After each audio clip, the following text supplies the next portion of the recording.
The London Olympics end in just a couple of days, and with that, the competition as well. And as we begin to wrap up this series on how the Christian faith and the Olympic experience have some common things, just a reminder of where we've been. We've talked about how the concentration is necessary for not only the athletes, but for us as we are to be trained in godliness. We've talked about the congregation, or the crowd as it's called in sporting events, that can spur someone on to greatness. We've talked about the competition, certainly that the athletes face, but also how Christianity and culture often clash with one another. And this week, we'll talk about the goal of all of this. We'll talk about the coronation, how athletes look to be coronated with some sort of a medal, either a gold or a silver or perhaps a bronze. And for us, we can be coronated with a crown of righteousness, as Paul writes in 1 Timothy chapter 4.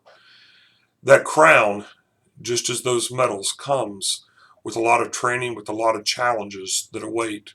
Paul talks about having fought the good fight, having finished the race, having kept the faith, and he exhorts young Timothy to do the same, mentioning that there will be trials, that there will be challenges, perhaps persecutions that will come his way for teaching the truth, and how people often will turn away from that truth because it is difficult, it is a challenge to overcome. But for those that do, there's not an almost approach. There's not that fourth place in the Olympics that might miss out by a fraction of a second or a fraction of something. In Christianity, it's an either or. We either receive what Christ has done for us or we don't. And if we do, we also receive that crown of righteousness.